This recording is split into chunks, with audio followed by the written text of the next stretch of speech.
Hey guys, what's up? Welcome to Amsterdam. My name is Timon Diaz and I'm an editor for Geen Stijl, which is the largest Dutch weblog in the world, really.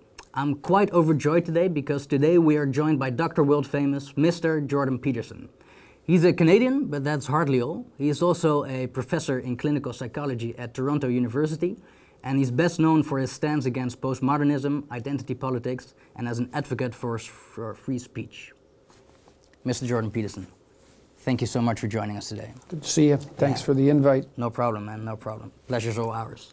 Our main theme today will be to discuss your philosophy on how to be in the world properly as an individual. I've watched your lectures on personality transformations, maps of meaning, and the biblical series, and I think I've distilled your philosophy down to what I think are your 5 strongest points. Later on, I will present those points and we'll unpack them and comment on them. Yep. But first, the talk of the day, man, your interview with Channel 4, Cathy Newman. I was watching this and it was like a self-propelled train wreck. Just for half an hour, it just kept on going. It was quite fun. The memes that came out of it were really good. But I think yesterday or today, it took kind of a more joyless turn. But first I want to ask you, we'll talk about the aftermath after, but first, how did you experience that interview? What happened there? What was going on there?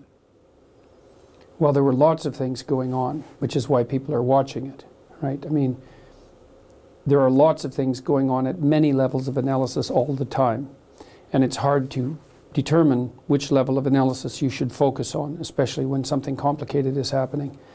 The way I experienced it was that I went into the Channel 4 studio and I sat and well, first in the green room where everything was quite friendly. Cathy was being made up in there, and so we had a pleasant interchange, I would say.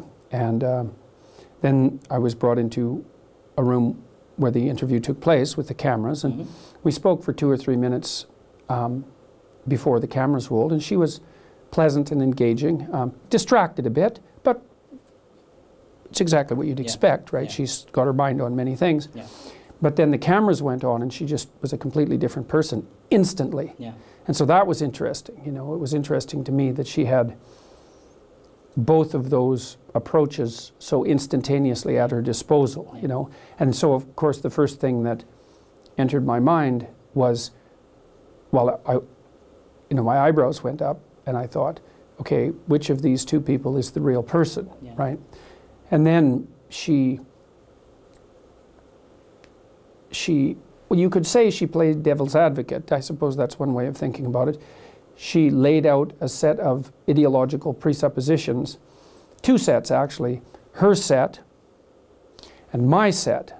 And the set of ideological presuppositions that she laid out for my side of the argument bore very little resemblance to anything that I think or say. And so she would ask me a question, which wasn't really a question. It was a barb with bait on the end of it. And I would respond, and then she would tell me... So you're saying? Yeah, she would say what I said, except then what she would say had nothing to do with what I'd saying. She was actually... Quite little to do. She was fabricating on the fly the person that she hoped, the villain that she hoped I would be, and then insisting that that was me and that denying it was a lie. Essentially, that's what the interview was. So it's deeply insincere because she was playing an ideological persona and she wanted you to play one as well. Well, she wanted me to be the proper foil for that, you know, and was insistent, is the right word, that I abide by that particular decision. But there was more to the interview than that, because it was, I mean, I've had a lot of experience listening to people, tens of thousands of hours of experience listening to people, because I'm a clinical psychologist and I've had an extensive practice and I've dealt with every sort of person you could possibly imagine and a very large number of people that you couldn't imagine no matter how long you tried. So I was watching her after the first minute like a clinician instead of like an interviewer, and I was really paying attention to what she was doing. And I truly don't believe that anything she said in that entire interview was true on its own. It was all I actually have a chapter about this in my book called Assume That the Person You're Listening to Knows Something You Don't, which is a taxonomy of conversational types and a discussion about how to engage in a conversation if what you're trying to do is further your knowledge of the truth. If both of you are trying to further your knowledge of the truth, which is a proper conversation, it's the highest form of conversation, not the only form. You could amuse each other too, that's a perfectly good form, or you can have a friendly spar, or you can play a primate dominance hierarchy game, which is very, very common, which is mostly what was happening in that interview. But she was using her words as tools to attain a particular kind of end. And I couldn't exactly figure out what the end was. Some of it would be to dominate the interviewee, especially if that's a person, then that would be contaminated with ideological correctness. You want to dominate your interviewee if you believe that they're wrong from an ideological perspective. And you want to do that, number one, to attain victory, and number two, to buttress your ideological points. Yeah. So there was that. Then there was some devil's advocate, I suppose, and maybe that's more forgivable because you could say that she has a responsibility to do that as a journalist, which I don't believe, by the way. Yeah. Asking difficult questions and playing the devil's advocate are not the same thing, even though sometimes playing the devil's advocate is necessary. And then I think there was an underlay of career grandstanding.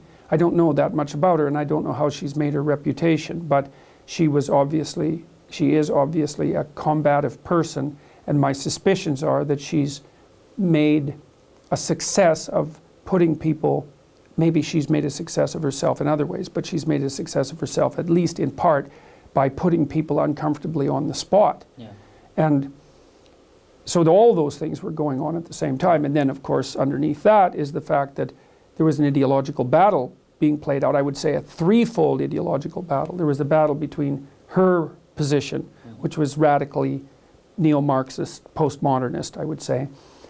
She was arguing against who she thought I was, and so that was the battle. And then there was the position I was trying to put forward, which had virtually nothing to do with what she was discussing. She was fighting your strawman.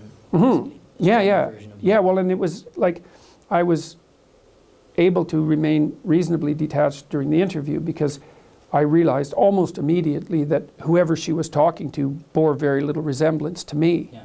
And so, I mean, she was quite sophisticated in some sense in what she did, because she did manage to sort of...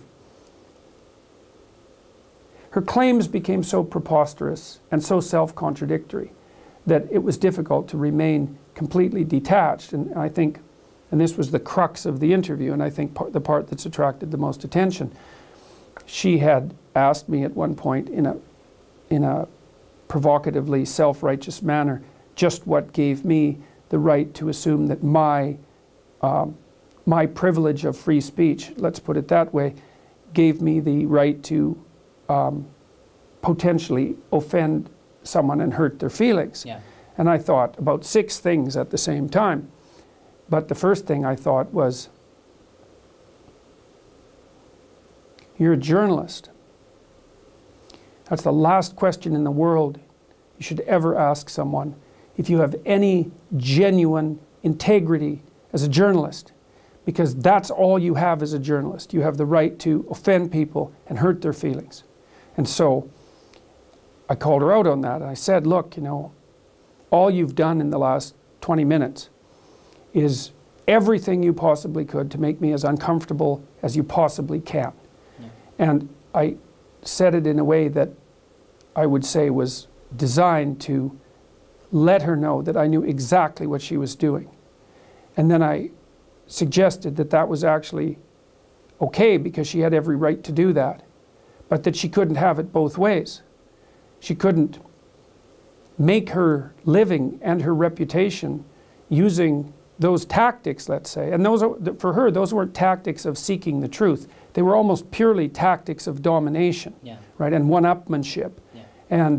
And maybe, you know, if you live in the postmodernist world, you don't believe in truth anyways. There's just victory and power games. And so perhaps that's what she was pursuing. I don't know exactly what she was pursuing. But it was so palpably obvious to the two of us at that point that she had, in fact, done nothing except try to make me uncomfortable, yeah, that calling her on it left her speechless. And then that was the only time, I would say, when I actually spoke to the genuine human being instead of the ideological so the front. ideological front, it fell off briefly, and then you said, Yeah. I got you. Yeah, well, I would say technically, and this might be interesting for people who are interested in Jungian psychology, if you want to understand what Carl Jung meant by animus possession, which is a very difficult concept, then that interview was a textbook case of having a discussion with someone who is animus possessed. And I can't explain what that means because it's very complicated, but if you go and read Jung and you read about animus possession and you need a demonstration of it so that that you get a sense of what it means, then that interview is exactly indicative of that. And I would say, as advice to people, maybe it's more like education, with anyone who is animus possessed, their goal is to engage you in the argument. If you engage in the argument on the terms they've defined, you lose. It doesn't matter whether you win or lose. Yeah. You lose as soon as you engage in the argument. And so what I did in the interview was just not engage in the argument. Yeah. So I wouldn't say I did that with 100% perfection. Yeah. One of my friends, a very smart guy, there was the scene, let's say, where she was taken aback. I said, "Ha, gotcha." And my friend said, "You know, maybe you could have played that differently there. Maybe you could have said, all right, so, you know, obviously you just thought about what I said, you know, and maybe we could actually have a real conversation about that." But, you know, I had become somewhat angry, a little bit, at that point, because she had violated the rules that make journalism possible by suggesting that I didn't have the right to make people uncomfortable with my speech. Like she had broken a rule that she shouldn't have broken, in my estimation, and that made me angry. And so I said something that was designed to be witty, hopefully it was witty, and I thought that was a reasonable approach, and maybe it was. But it might have been better to have played it straight and said, look, okay, now we can get somewhere, you know, because we're actually talking now. Yeah, so you mean that after the "ha, got you," you would have taken control of the conversation? We could have actually had a conversation. Yeah. We didn't have a conversation. No. Well, it depends on what you mean by conversation. We had a kind of conversation, but what we actually had was a dominance hierarchy dispute. Yeah. Right. Yeah. With an ideological overlay. Yeah, definitely. So then, it went quite viral, actually. I think it unbelievable. got it was trending on YouTube. Yeah. It was number 7 trending on number YouTube. 7. Number 7, yeah, crazy. And some loose clips on Facebook also got hundreds, millions. Yeah, of no, views. definitely. Yeah. And then I know Derek Blackman in the US made a clip, and it got 750,000 views in like one day. Yeah. Then the memes came, and then a day later, it kind of took a joyless turn. Yeah, yesterday and today, right now. Yeah, well, it's amazing. Well, you see, so here's the strange thing, eh? So I kind of played, let's say, knight on white horse. And so The Guardian yesterday published a astoundingly reprehensible article. About your book? No, about the Channel 4 interview. No, they've done some nice interviews about my book. So they've been kind of all over the place with me, you know. But the Channel 4 people claim that Cathys has been targeted with threats, you know, a torrent of online abuse by internet trolls. Yeah. It's like 50,000 trolls, you know, that's a lot of trolls. You might start thinking maybe they're not all trolls, but in any case, overwhelmed by misogynistic abuse and threats, and that they had called in a security specialist to assess the level of threat. And so it was the beginning of the attempt to twist the story around so that the story became Cathy Newman, poor, embattled Channel 4 newscaster, was merely trying to do her job, even though she might have been a bit provocative, interviewed alt-right hero Dr. Jordan Peterson in an honest manner to expose his agenda, posted the results to YouTube, and was immediately mobbed by his army of internet trolls, right? So she went from, so my sense is she went from journalist playing a variety of complicated games to target of criticism online, to heroine, embattled heroine in the panoply of martyrs to whom similar things have happened in the past. And what's terrible about it, and I inadvertently, I would say, contributed to that, because when the Guardian story came out, I read it, and the story purported to be about the threats that she had received. But really the story, because the story opened with a description of me, and the description was, let's call it, far from flattering. Yeah. You know, it was the same old thing. Dr. Peterson, he's a provocateur, has an army of trolls. If anybody ever dares to challenge him, let's say, you know, all they're doing is honestly challenging, the trolls come out, and then they have to fear for their lives. And that was the story. That's the narrative now. The threats were just the prerequisite for the story. And then, yeah, like a dozen UK news media sources, the newspapers in particular, have picked this up. Some even more critical of me than that, some in a slightly more balanced fashion. But, and see, when the Guardian story broke, I tweeted something. I said, look, I've looked at the tweet or the YouTube comments, and most of them were merely criticism. But if you're threatening her, well, stop, yeah. You know, because we had an exchange of words, which is what we're supposed to do. I think this message to your followers was one of the most liked tweets you ever put out. Yeah, but here's the terrible thing about it. You know, what happened was that the fact that I tweeted that was instantly used as validation for the claim that there were threats. Yeah. And that was just, yeah, that's what happened. And see, it's weird, because when I wrote that, I thought, there's part of me that thought that might happen. There was a little warning bell that went off that said, look, you know, there's no evidence that these threats are credible. And if you respond by asking people to back off, you're also implying that there are people who should back off, that this is real. And I thought, no, I'm going to do it anyways, because she has been targeted. She has been subject to a very large number of very vitriolic comments. And maybe that's enough. And so, you know, it's okay to come out and say that's enough. Yeah. But the thing is, it wasn't okay, because as soon as I did it, then the fact that I did it was used as proof that all of these claims were valid. And that just floored me. Like, I was very distraught, I think is the right word, about that this morning, because I didn't see that coming. But so, were there threats against her? Have you seen them? Define threat. Threats of violence? There's no threats that were sufficient to get the police involved. So what they see, the Guardian was very vague about what the threats were and how and who these security people were. They were vague about that. But the implication was that the threats were serious enough so that security people needed to be called in to advise. Yeah. Okay, well, the narrative is clarified a little bit in the last day. Now they just said, well, they had security consultants come in to look at the threats. Yeah.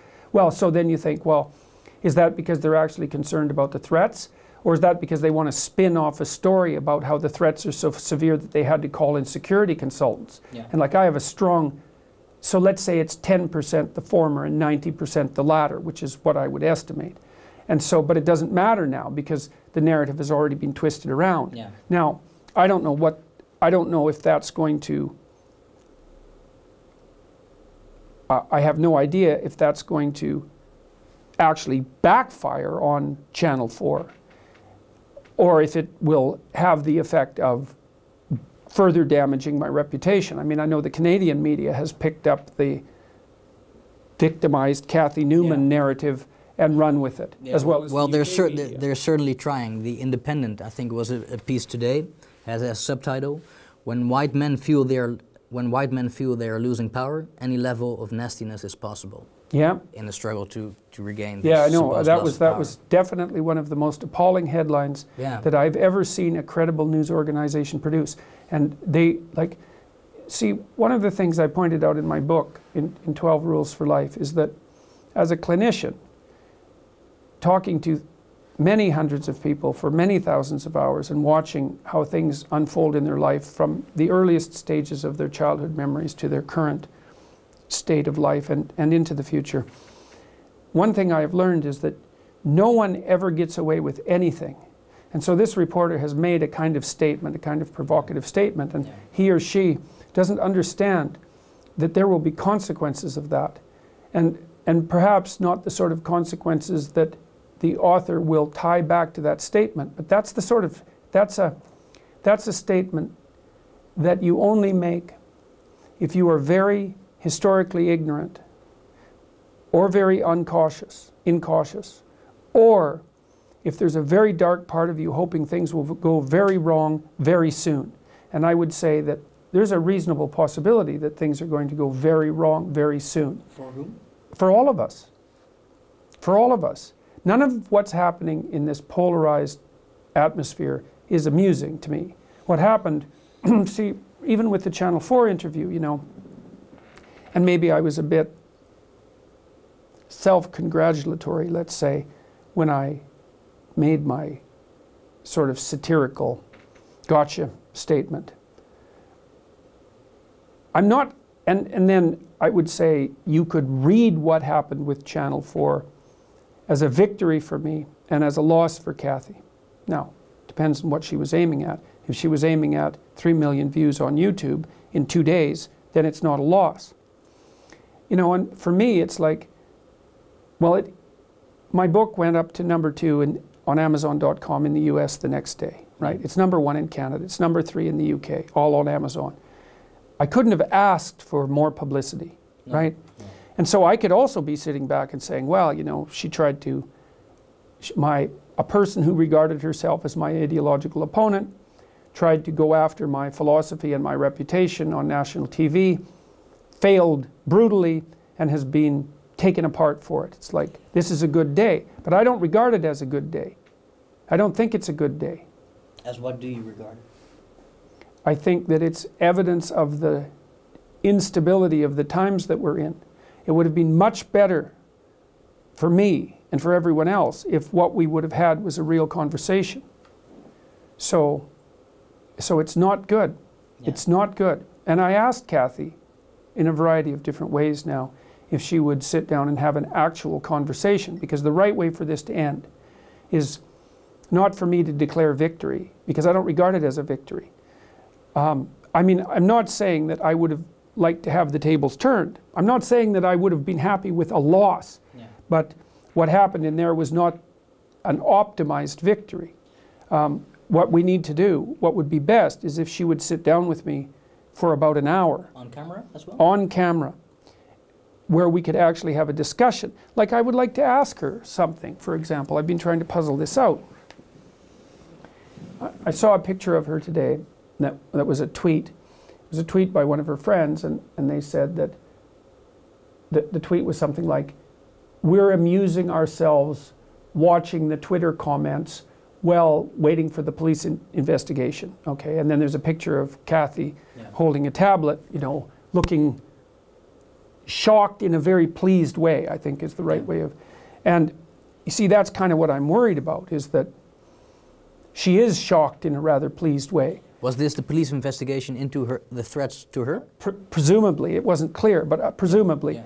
But I think she removed those tweets. She did remove them, but it's hard to remove things from Twitter. Yeah. And so, but I've also been sitting here thinking, like, you know, people write me and they say, well, you must be, I'm writing you a letter of support, you must be receiving an overwhelming amount of hate mail, you know, keep up the good work. I don't receive any hate mail. I received like 5 pieces of hate mail in the last 15 months. I can't believe that that's the case. Very modest number. Yeah, and they weren't particularly vitriolic. Yeah, they were criticisms, you know. So I don't get hate mail. Now, I don't know why, but I don't. But, you know, if the tables were turned, you know, and if I had done an interview and then 50,000 people had written critical comments about me in 2 days, ranging from like pretty severely critical to pretty damn vitriolic, I would be having a rough time of it, man. I'd be sitting there thinking, Jesus, you know, what the hell did I do? What did I do that was so deeply wrong that this was the result? But I don't know what Cathy's thinking. That does not seem to constitute her response so far. Well, you know, I hesitate to guess at it, But there's no evidence that that's her response. Yeah. You know, she said, oh, well, it was all in good fun. It was part of the game. Thank you for being a good sport. It's not a game for me. Viva feminism? Yeah, exactly. Viva feminism. Well, really. And I mean, what my impression of the response to her interview is that virtually everyone watching it online, and I'm judging this response by the number of likes to dislikes and the comments, which are running about 80 to 1 against her, which is like 50 to 1 against you is not good. Yeah. Like 80 to 1 against you is really, really not good. Yeah. There's something wrong. And so, and these aren't trolls. These aren't my army of trolls. These 3 million people who've watched the video, or it's more than that actually, that's all sorts of people everywhere. Yeah. And they're not happy with the way the interview went. And that would crush me. Yeah. You know, and I think that's the right response to that. Is like when you receive overwhelming public criticism like that, the right response should be not glee at stirring up the hornet's nest, but careful reanalysis of what you did. That's hard. It's not as hard as the alternative, because if you're riding high and there's a correction coming and you keep forestalling it, the correction will get larger and larger and larger and larger, and finally when it comes you will not be able to tolerate it. And that's the situation I believe that she's in. The correction is coming. Has she responded to your request to sit down again? No, but it's been made very, very, recently. Okay. So I've had a colleague of hers contacted me and said that he would do what he could to put us in touch, and other people have, been working behind the scenes. And Yeah. I suggested it on Twitter, and I'm likely going to contact my press agents at Penguin and see if they want to contact her and ask. But because that's the right outcome. The right outcome is we had this bit of combat, let's say. It produced a scandal. Now we actually talk about it. Yeah. No tricks, Yeah. just a conversation. And then everybody wins, right? Because I can admit whatever mistakes I made, she can admit whatever mistakes she made. We can drop the persona, Yeah. which is what she had. Yeah, It was an definitely. animus possessed persona, technically speaking. She could drop that. We could actually have a discussion. Yeah. Like, I would open the discussion by asking her why she was taken aback when I asked her about her treatment of me in the interview. Yeah. And people have also been spinning that as my claims to have been victimized in the interview. So, which is another sign of how pathological the discourse has become. Yeah. Because pointing out what's happening and claiming some kind of victim status are by no means the same thing. Yeah. So what you're saying, that although it might look as a victory for you, and the attention it has It's not generated, a healthy victory. it's not a healthy victory. Right. And taking back to that, you said that it's actually a sign of the times where things could go really wrong for all of us really soon. Yeah, we're playing with fire. Yeah, what do you mean by this? Can you elaborate? Well, things go wrong in cultures all the time, right? You get the polarization increases until people start to act it out. I mean, I'll give you an example. I always pay attention to what happens at the back of my mind, to the bottom of my mind, let's say. And what I learned from Carl Jung, for example, one thing was that if you watch what happens in your imagination while you're speaking and while things are happening to you, you'll see little dreamlike fragments happening all the time. Mm-hmm. They're not in words, they're really more like brief dreams. Jung thought we were dreaming all the time, even when we were awake. And, today I was reviewing maybe 10 or 11 of these newspaper articles that had played this twisty game and accused me of sicking my internet trolls on the poor hapless journalist. And I thought, this was the dark part of me, right? That's the shadow part. Thought, if I wanted to sick my internet trolls on Channel 4, then there'd be nothing but broken windows and riots. And then there's a little part of me that thinks, wouldn't that be fun? Right, and that's where we're at. It's like, because I'm a reasonable person, a very reasonable person, but even though I have can... these thoughts in the back of your mind. Oh yes, Yeah. and I pay attention to them because I know that they're part of the collective unconscious, right? Yeah. They're the shadow part. And when there's part of me thinking, well, wouldn't that just be perfectly goddamn delightful? Then there's lots of people who are not only thinking that way sometimes, but thinking that way all the time. And they're just waiting for that to be the proper response. You see this with the Antifa violence in the United States and with the Charlottesville thing as well. So, but basically what you're saying is that when you have these dark thoughts in your mind, in the back of your mind, you kind of tap into the collective unconscious of the culture you're embedded in. Definitely, definitely. There's no doubt about it, is that like the dark part of me and the dark part of you is the same thing in some ways, you know, and we live in the same culture. And so it's going to manifest itself in a similar manner. Yeah. So you're saying the polarization that we're seeing right now, that we are speaking out, it's not, in the future we will act out that polarization. Well, if we keep accelerating it, especially if we keep accelerating it with lies, you know, and this whole Channel 4 rat's nest is like 90% lies, maybe more. And you know, a lot of it's ideologically motivated lies, but it doesn't matter. It's still lies. Like Cathys, as I said, there was virtually nothing she said in that interview that was actually coming from her, like a deep part of her, the soul of her. All persona. It was all persona. It was all persona, and all use of words in a expedient manner as tools to obtain, I think, probably status, dominant status, and reputation. Yeah. So this is kind of the part where I want to go to the next part of this talk, because people know you from your, it's not actually activism, but your stand against postmodernism and identity. My refusal to abide by the dictates of compelled speech. Right. That's what most people know you from. But what fewer people know is your philosophy on how to be in the world properly as an individual. And I think that... Yeah, I don't know which people know more about. I mean, I would say that the typical person, like there's people who live in the old media world, and there's people who live in the new media world, and the people who live in the old media world, they know me for that. But the people who live in the new media world, I wouldn't say that's the case for. That's a good point. I was referring to the people in the old. Okay. Well, it's weird that we have to make that distinction, but it's necessary because we're in the time where those distinctions are the case. Yeah. So the thing is, my view on this is if you implement your philosophy on how to be in the world, you become less susceptible to ideological possession, which is... Well, that's the hope. Yeah, which is kind of the meta importance of that part of your work, I think. As I told you, I've watched most of your lectures, and I've tried to distill it back to 5 points, which in my view are the 5 strongest points.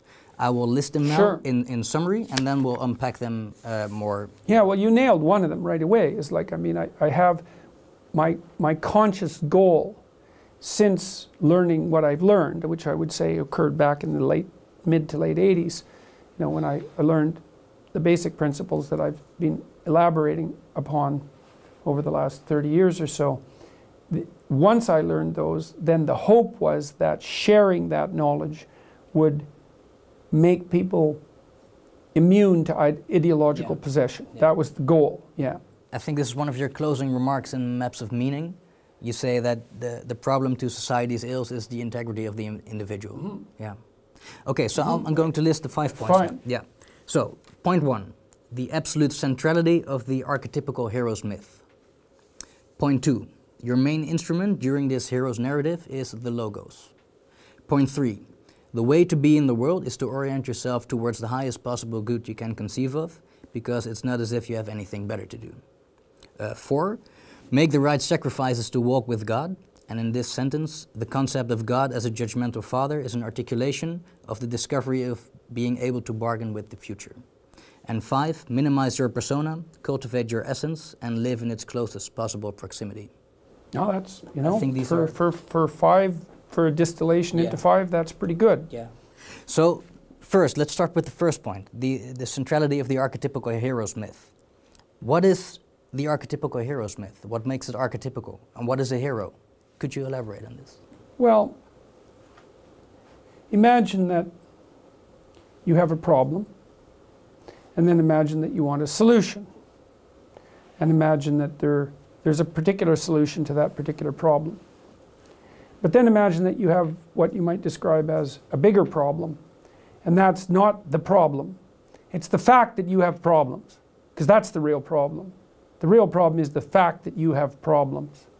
And then you might say, well, you don't want a solution to a problem. You want a solution to the fact that you have problems. And so it's a leap of abstraction, right? So then you might say, well, is there a way of conceptualizing the set of all problems that's universal? And I think there is. I mean, that's what religious stories try to do. And they do it using dramatic means, because the problem is so complex, so that's the meta problem. It's so complex that we don't really know how to formulate it. But that's what we're struggling towards. So it's like, well, what's the problem of life? Something like that. Well, you could say that the problem of life, and I outlined this quite carefully in 12 Rules for Life. The problem of life is this. We're finite and mortal. That's problem number one. So the first problem is that life is essentially tragic. It's little us against infinity. Yeah. And we lose. And not only do we lose, but we lose in a manner that produces a substantial amount of suffering, and sometimes an unbearable amount. So it's a big problem. So that's problem number one. Problem number two is that that's not the worst problem. The worst problem is that that's true, plus malevolence exists in the world, evil exists in the world, and makes that first problem even worse than it would have to be. And that's universally true for everyone all the time. That's archetypal. So when you formulate a situation archetypally, you speak about it in a manner that's eternally true. So there's lots of ways that you and I differ, but there's many ways that we're the same. And so that would be what constitutes our essential humanity, let's say. And what makes us the same is that, like you, I'm mortal, and my life is finite, and my existence is characterized by suffering, and I have to contend with the fact of malevolence in the world. And it's the terribly destructive character of the natural world, it's the tyrannical element of the social world, and it's the adversarial element of myself and every other individual. Yeah. So that's the malevolent element. Yeah. And so we're stuck with that. Okay, fine. That's the archetypal formulation of the problem. You could say that's the mythic landscape, right? And it's something like good and evil in a world of chaos and order. It's something like that. Yeah. It's very interesting. You know, there are games online that have that as their basic structure, right? The game developers have figured this out. So that's pretty interesting. Okay, so then the question is, well, how do you comport yourself in a landscape of chaos and order, and when the game is good versus evil, something like that? Well, then that's where the idea of the archetypal hero emerges. And the archetypal hero is the person whose eyes are open and whose speech is true, and who faces both the chaos of the unknown and the tyranny of the known and balances them, right? And then you think, well, and that's the antidote to the problem. That's the meta solution to the meta problem. And it's something like in a more straightforward form, and this is something that I spoke about because I was speaking in Holland here in the Netherlands 2 nights ago about European and Dutch identity and how to solve, let's say, the conundrums that are associated with a multicultural world and immigration. And my suggestion was, well, it's a very complex problem. There isn't a solution. But the solution to a very complex problem is you should be a better person than you are, because then you'd be better at solving complex problems. And lots of them are coming your way. So bloody well get your act together. And that's what I've been telling people. But more than that, because it's more than that, because that's merely burdening people with excess responsibility, let's say, so that can be a crushing message. You're not who you could be. You know, get your bloody act together. You're whining away in the corner, and you're no good to yourself and anyone else. You know, it's harsh. But then there's another element to that, which is there's way more to you than you think you are, and that you have something necessary and vital to contribute to the world. And if you don't contribute it, then things will happen that aren't good, and that's terrible for you and everyone else. So it's not only that you need to do this because it's your responsibility, but you need to understand that there isn't anything better that you could do for yourself or for anyone else. Yeah. And people are dying to hear that message. Yeah. So that resonates with young men. Yeah, well, it's so amazing. Like, I'm in this very weird situation right now, to say the least. It's surreal. My life has been surreal for a long time. It's like being in a deli painting, you know.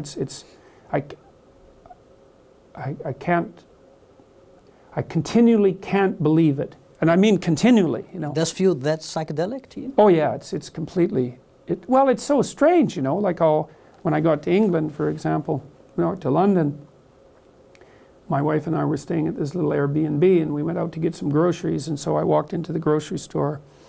We were only out for about an hour, and somebody recognized me in the grocery store and came up and said, look, you know, I was in a kind of desperate situation, and I was feeling pretty nihilistic and depressed, and I really wasn't paying attention to my life, and I was watching your videos, and like, thank you, it's really helped me straighten myself out. It's like, oh hell, you know, hey, great.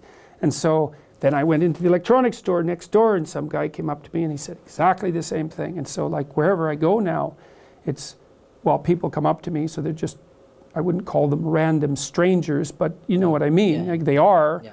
and they say, they have their own personal take on it, you know, because they usually tell me in which particular way they were feeling nihilistic and vengeful and saddened and unable to pull themselves together. Yeah. But it's the same thing. And then, you know, when I did this talk, I did 3 talks in London, and, you know, we started with one theater of 300 people, which was, you know, Penguin UK was hoping that we'd do a credible job and sell some tickets, and I could talk to about the book, and it sold out instantly. Yeah, and then, yeah, it said that they told me that it sold out faster than any event they'd ever hosted. And it's like, so they put up another one with 1,000 people, and it sold out right away. And then they put up another one with 1,000 people, and it sold out right away. And so then I went and talked to these, you know, at these venues, and people are overwhelmingly welcoming. It's crazy. And then afterwards, you know, like 500 people line up, and they all say the same thing. I've been watching your videos. That's like really helped me out. Yeah. It's like, how could you not feel that your life was surreal when that's happening? Yeah, I can imagine. I think what's happening, I see this online and in the memes and kind of in the meme culture around you.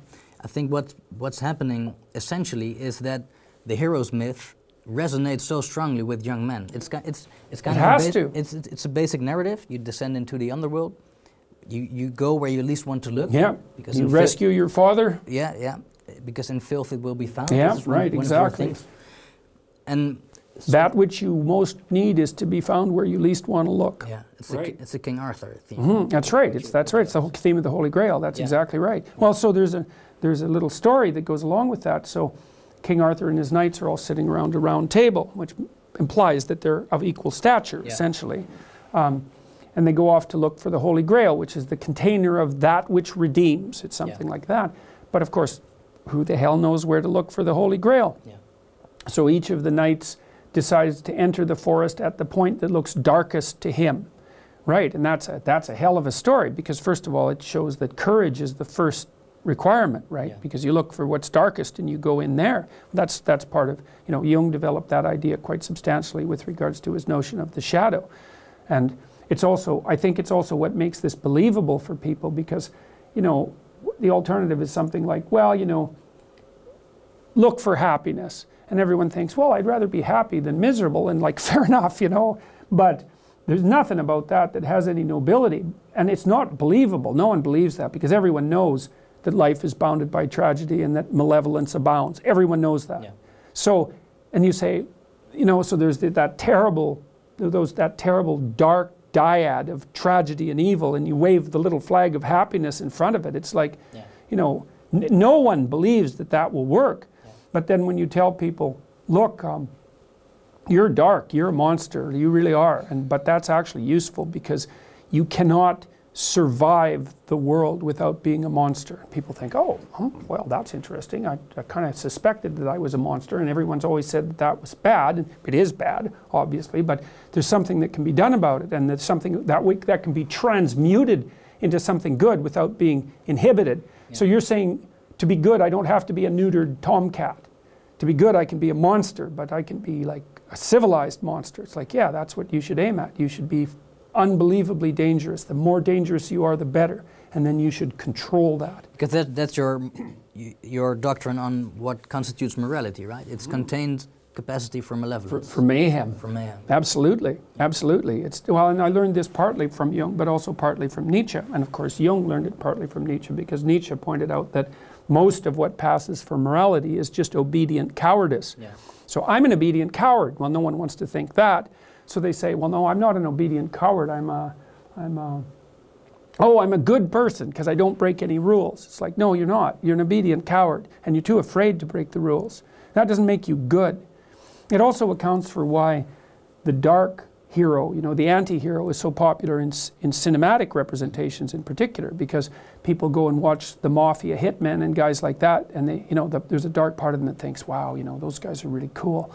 You know, like movies like Quentin Tarantino's movies, you know, yeah. Where the hitmen are wisecracking and, you know, they're tough and they can handle everything. And you think, well, these guys are psychopathic criminals. Why are people looking up to them? It's because, well, you're not moral if you're just harmless. And the question is, well, what's the antidote to being harmless? And that's, the antidote to that is to open up that doorway into the shadow. And then you could become that, right? There's that gleeful, predatory victory that's part of that, you know, and that would be associated with, let's say, the attitude that I could have had to what happened with Channel 4. It's like, I won. Yeah. Look the fuck out. Right. But no, that's not right, because it's not good enough. It's better than losing by a lot. Yeah. Because there's nothing in a loss that's admirable. But it's not the highest form of victory. And there's no reason not to go for the highest form of victory. And that's peace. Yeah. Right? It's not predatory victory. It's peace. Because anyone with any sense, who has any wisdom, regards peace as the goal. And that isn't the peace that means that I'm so afraid of you that I'm not going to say anything. It's the peace that is that, like, it's the peace of armed opponents who respect one another. Right, that's real peace. Harking back to the hero's myth one more time, do you think that basically all people need to complete this narrative at some stage in their lives? Do all people need? It is their lives. Like if you don't act this out, let's say, you're not living. You're fragmented. You're a puppet. You're a puppet of other motivational forces. Like this is what happens when you unite the motivational forces that guide you. Yeah. Unite your own nature with your own culture and rise up above it. That's what happens, is you end up acting this out in one way or another. And you might as well know it. And this was Jung's point. It's like you can be the unconscious actor of a malevolent, tragic drama. Or you can wake the hell up and you can decide that you're going to be the hero of not only your story, but of everyone's story. And then you can choose. Which of those do you want? Now the problem with choosing, let's call it the archetypally heroic path, is that you have to take the responsibility. But the upside is, well, what the hell's the difference between responsibility and opportunity? Yeah. You could say, well, there's no difference between responsibility and opportunity, so the more responsibility you take, the more opportunity you have. Now maybe you don't want that because you'd rather cower in the corner and hide. But the thing is that you probably wouldn't rather do that, because if you try it, you'll find that there's nothing in it but self-contempt and misery. Right? That's a bad pathway to pull back and to fail to engage in the world, and you end up bitter and resentful and self-destructive and vengeful and then far worse. That's you can develop a liking for that. I wouldn't recommend it. Yeah. No, I understand. I was summarizing the cinematic history of the past 15 years, and there were a few characters that I found particularly archetypical. Mm-hmm. And I was wondering, because I don't think you've ever mentioned these in your lectures. So there's Maximus from Gladiator. There's Hector of Troy from Troy, who faces off against Achilles. There's King Leonidas from 300 with the Spartans, and there's Spartacus. And what stood out to me was these are all deeply archetypical figures. Mm-hmm. And they have a few core core properties in common. One is they talk very little, and if they talk very decisive. Two is they never or seldom raise their voice. Only if they raise their voice, it's so the troops can hear them. And three, I think that within these archetypes might reside the case, maybe the ultimate case for male monogamy. Because these archetypes that resonate so strongly with men, what they all have in common is that they're fiercely loyal to one woman alone. Right. Well, that's part of them. That's part of the incorporation of the shadow, I would say, because, you know, Louis C.K. a while back talked about Tiger Woods, and I really liked it because people were complaining about Tiger Woods and his affairs, and also about Arnold Schwarzenegger and his affairs, and one of the things that Louis C.K. pointed out, quite in a very comical manner, was that, well, many men aren't having the affairs of Tiger Woods. But that's not because they're good men, it's because they don't have, I think he said, a busload of Swedish bikini models waiting for them at the final hole. So the idea would be that you should conduct yourself so that you are attractive to many women, maybe that you have your pick of them, but then you should pick one. And that's a sacrifice. Obviously, that's a sacrifice of a sort. It's a strange sacrifice because, you know, I talked to someone, a comedian recently, who told me of one of his experiences in Las Vegas. So he went to Las Vegas with a sports superstar. And they went to a party, and what literally happened at the party was one woman brought forward a small group of other women, all very attractive, and basically told the sports legend that he could just pick one of them and she would go home with him, right? And so that had all been arranged beforehand, and he said that he's been in many situations where something like that has happened. And I thought, well, you know, that sort of is appealing to the Hugh Hefner playboy 14-year-old fantasy that sort of gripped our culture from the 1960s onward. But imagine that you sleep casually with 100 women in a 6-month period, or a 3-month period for that matter, or a 3-week period. I don't care, pick your time frame. And you say, well, what, and you're ecstatic with yourself because you've been validated by this opportunity. And I'm not making light of that. It's not nothing to be attractive to women like that. It's really something to be attractive to women like that. But it isn't obvious to me that your choice to conduct yourself in that manner enriches your life and the life of other people more in any way than picking one person and actually having a relationship with them. It's only true that that promiscuous pathway, let's say, is better if you can actually divorce sexuality from all the other elements of life. You say, well, it's about variety and it's about impulsive pleasure. Or maybe it could be even slightly deeper than merely impulsive pleasure. It could be shared impulsive pleasure. But I don't think you can do that because sexuality isn't divorceable from family and from morality and from all the other elements of your life. And if you're mature, you know that. And so you make a decision. You make a decision not to capitalize on your opportunity, not to misuse your opportunities.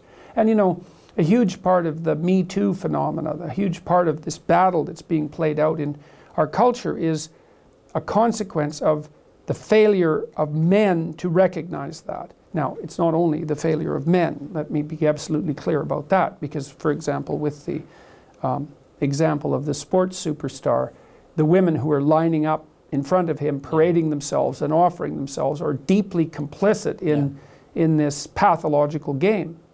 And so it's pretty clear anthropologically as well that, you know, sexual choice tends towards a Pareto distribution, especially for men. So most men have very little selection at their disposal, and a small number of men have excess opportunities. The question is, what should that small number of men do? And you might say, capitalize on it and to hell with the consequences. And like, it's a powerful argument, but I do believe it's wrong. It destabilizes the society. Yeah. And so, and I also don't think it does your soul any good, because the problem with treating other people as casual sexual partners, let's say, is that you also treat yourself that way simultaneously. And I don't think that that does you any good, because you're not, unless that's what you want to be. If you want to be a casual partner, it's like, well, that's, I wouldn't say that's a particularly noble ambition. You should be able to do better than that. All right, so we just discussed the centrality in your philosophy of the archetypical hero's myth, which is basically one descends into the underworld, you go where you least want to look, you face the dragon goddess of chaos, you fight with all you have and a little more, and if you survive, you retrieve something of supreme value and you escort it back into the daylight. And then you share it with everyone else. And then you share it, yeah. Which is a crucial part, crucial part of it. Yeah, definitely. So the second point is actually, within your philosophy, it seems that during this narrative that I just described, the logos is your premier instrument. And you describe the logos as the capacity to articulate undifferentiated chaos into habitable order. Into the habitable order that is good. Yeah, that is good. Yeah. Which is like an elaboration that I kind of figured out last year when I was doing the biblical lectures, right? Because one of the things I came to understand when I was reanalyzing the earliest chapter in Genesis is that there's this idea in Genesis that the creative force, God, uses this process, employs this process, the logos, to extract habitable order from chaotic potential. He speaks the world into being. Right, but he uses the logos specifically to do it. Then the logos is truthful speech. And so there's an idea there, which is that it's a deep idea. It's the deepest idea of the West, I would say. And it's the deepest religious idea. So, but I think it's been, I don't know if it's been articulated best in the West, but I would say you could make a case for that.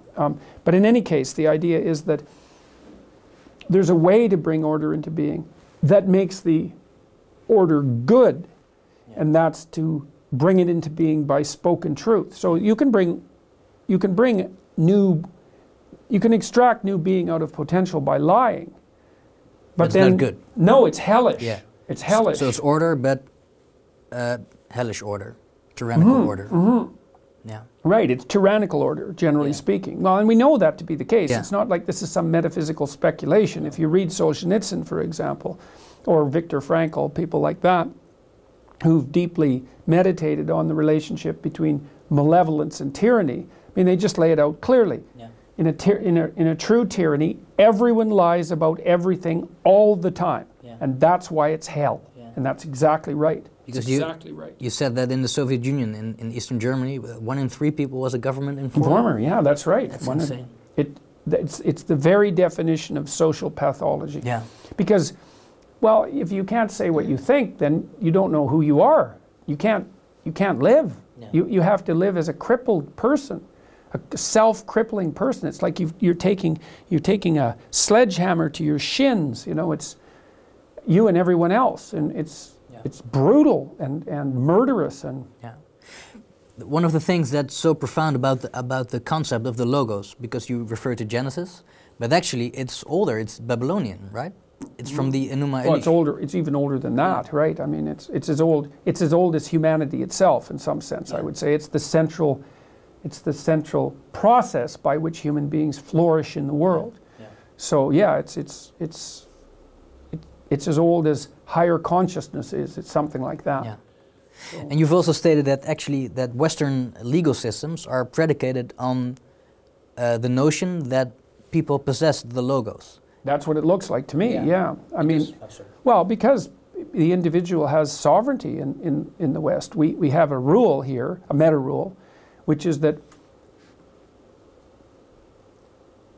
the individual is not above the rules. It's not that. It's that the rules encounter a boundary where they hit the individual. So that even if you're a murderer, even if everyone knows you did it, say, you still have to be treated with the dignity that you would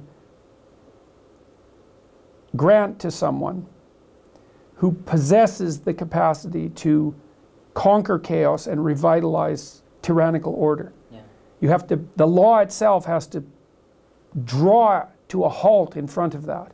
And that's, people don't understand how amazing it is that that principle ever emerged, because the impulsive, correct response to the revelation of a murderer in your midst is to just kill him as brutally and rapidly as possible. And you think, well, why not? He deserves it. It's like, well, you could make a case that he deserves it. I mean, you can make a strong case for that, especially if you happen to be the relative of the victim, let's say. Yeah. But that's not the point. The point is that there's something even deeper at stake that's real. And I believe that respect for that logos, let's say, which is something that's a co-creator of being and also something that is possessed of free will. Those are the ideas. That without that respect, you cannot establish a harmonious relationship with yourself because you don't know who you are. You cannot establish a real friendship or intimate relationship with anyone else. You can't be a good parent. You can't take your place in your local community, and you can't be a productive, useful citizen. All of that. If you're not in touch with your yeah, logos? Exactly. It's the principle. When your relationships are working, whether they're with yourself or with one or many people, if they're working to the degree that they're guided by that principle. Well, it's simple in some ways. It's like, well, you and I want to get along, let's say. Well, the first question, the last question even is, well, do we trust each other? You know, and we test each other out constantly. It's like, well, you know, maybe I want to see if I can rely on you a little bit. So I tell you something that's a little rough, something I need a little help with maybe, or I reveal something about myself. Then I watch. And then maybe you have some sense and you listen. Then you reveal something about yourself that's about the same magnitude. Then we sit and think, okay, that went all right. That exchange was fair. And then maybe I think, okay, well, let's just push this a little bit farther. So I lay another card on the table and you do the same. And it's like, well, soon we find out that there's reciprocity, so we're tracking the exchanges, and that we can each be relied upon. It's like, great, well, I can rely on you. Well, good, now we can go off and try something difficult together. And that binds us together even more tightly. Well, every relationship is like that. But is this the logos you're referring to? Because in my understanding, the logos is just the capacity to articulate chaos into order. But that's what we're doing when we're mediating in the space between us. That's what we're doing in this conversation. So the space between us, well, we just met. Right. So there's a chaotic potential here. Yeah. And we can articulate this into... Yeah, the potential is that we just met. Yeah. Right? It's like, you don't know me, I don't know you. So what's going to come of this? Yeah. Well, many potential things. Well, and we're having this conversation that's going to be watched by many people. So we're bringing, by having this discussion, we're reshaping the potential that lies in front of us into something actual. Yeah. And we're determining with every gesture, every word, what that order is going to be. And so, and you're doing that all the time with people. And you know, one of the things that's really struck me is that people know this. And I talk to people, I say, well, your parents are going to say to you, people who love you will say, you're not living up to your potential. And if they're serious about that, then that strikes at your heart. You think, oh my God, I'm not living up to my potential. That's like the ultimate sin. There's part of you that knows that. And you think, well, I should be like making more of myself. I should be living up to my potential. And you never stop and sit back and think, what is this potential that we're referring to? What do we mean by that potential? And what sort of reality does it have? Well, it's only potential. What sort of reality does it have? It has no reality. It's only potential. Well, it's a weird, what would you call it? It's not even a category. Well, maybe it's a category. Maybe that's the best I can do on the spur of the moment. We all act as if potential is real and that it can be transformed by our choices. Yeah. So when people say to me, "Hey, you're not living up to your potential," they're actually saying you're not articulating order from chaos.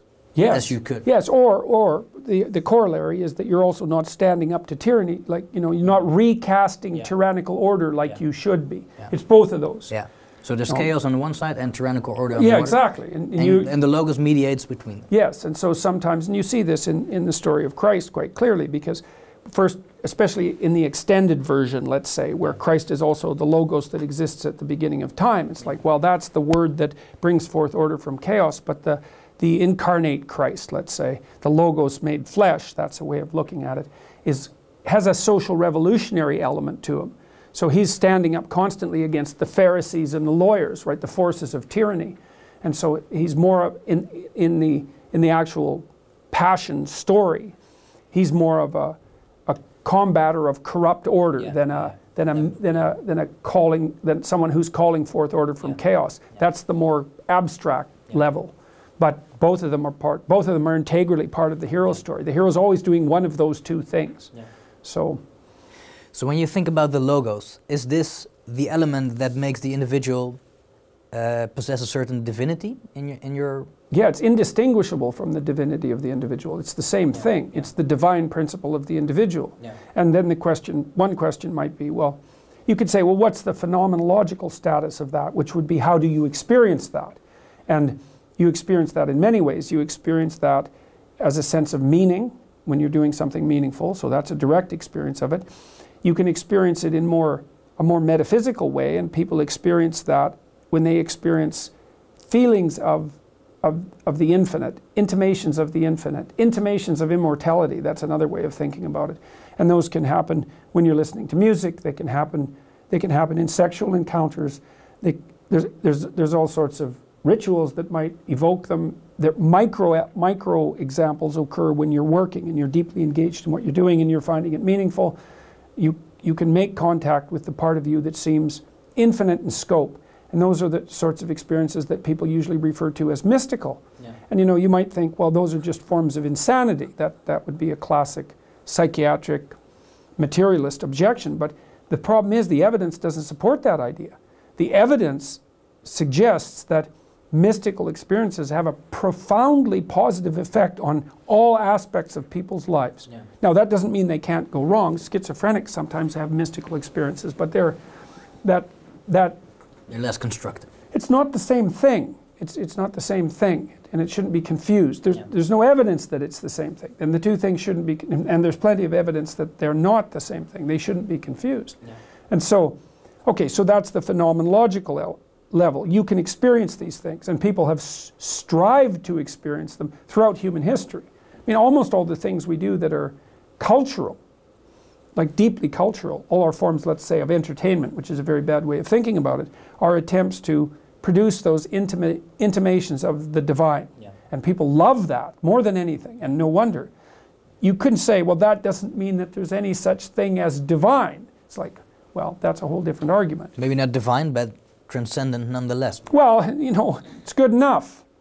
I'm not necessarily engaging in metaphysical speculation. When I did the biblical lectures, for example, I tried to stay on psychological grounds. Say, look, just read psychologically, these stories are sufficient. I do believe that there's a metaphysical reality to the experiences of the intimations of immortality and divine unity that people are capable of having. I believe there is metaphysical grounds for those. I believe they're reflective of a deeper reality. But you don't have to believe that in order to view this from a psychological or pragmatic perspective. So what I really enjoyed, I actually thoroughly enjoy it in my day-to-day life. When I started to articulate the concept of the logos for myself, every morning when I wake up, I think, hey, I have a logos and I can start to create order out of something chaotic. I can start to explore territory and bring it into my map of the world. That's right. There's chaos to encounter and giants to fight. Yeah, it's quite fun. Yes, absolutely. It's more fun than anything else. Yeah, I know. It's better than fun. That's the thing that's so remarkable. How would you call it if not fun? Meaningful. Meaningful. It's meaningful, man. And it's better. And the reason to distinguish it from fun is that fun doesn't work when you're not having fun. Fun doesn't work when you have people in your family that are suffering or when you're in a crisis. That's not fun. But this works then too, maybe even better. So that's, it's a boat that doesn't sink in a storm. It's an adventure. That's the other thing. It's an adventure. Or maybe it's even the adventure. So you wake up in the morning and you think, exactly that. There are dragons to slay and giants to fight. It's like, yeah, absolutely. Well, I think this is a good point to go to our third point. The way to be in the world is to orient yourself to the highest possible good you can conceive, because you don't have anything better to do. You also say that you encourage people to take on as much responsibility as they can, and because this constitutes a meaningful life. And this is, I find this quite interesting. You know what is meaningful because it is encoded into your body, the notion of meaningfulness. Oh yeah. And it's the deepest of the higher instincts. Yeah. That's a good way of thinking about it. My reading of this was that, now it's actually your reading, but what constitutes meaning is the right balance between chaos and order. And this is actually what you described as paradise on earth, being a walled garden where chaos, the chaotic potential, and the logos mediate supreme beauty. And harmony. Yeah. Harmony is a good way of thinking about it, because, well, people understand harmony because they listen to music. Yeah. It's like, you know, you listen to a piece of music you love, it's like, that's harmony. It's like, well, how would you like things to be like that? It's like, there's not a question. The fact that you love the piece of music means that you want things to be that way. It's direct. It's not mediated by cognition. Yeah. No, it's something else. Huh? It is something else. It's absolutely something else. When I first heard you say this sentence, orient yourself to the highest possible good you can conceive, I'd never thought of it that way. But when you just lay it out, it sounds really quite logical. Sounds like the most logical thing to do. Yes. But I never heard it in an articulated fashion like that. Yeah. I think that many people, I think it was the closing remarks of Maps of Meaning, I think you refer to Pinocchio when Geppetto, he wishes upon the star, which is the highest and asks ideal. for something impossible. Yeah. Right. But can you elaborate on this? Why does the highest possible good constitute meaning? And why do we feel this? Why do we feel when we're doing something meaningful? Well, I think it's because we go back to the beginning of the conversation, is that we have a problem, right? We have the fall, that's the right way of thinking about it. We have chaos and tyranny, and we have evil. It's like, what do you do about that? You pursue the pathway that solves those problems. That's what the meaningful pathway does. And that's why it feels meaningful. It's like those actually are the problems. See, I've started to think, well, I thought for a long time there are truths of drama and literature, and there are material truths of science. But there are times when those two align, and they're true literally and metaphysically, literally and metaphorically at the same time. Yeah. And the idea that being is a place of tragedy and evil is literally and metaphysically true and metaphorically true, both at the same time. And the idea that there's a way of dealing with those both at the same time, and that's meaningful, that's also literally and metaphorically true at the same time. Yeah.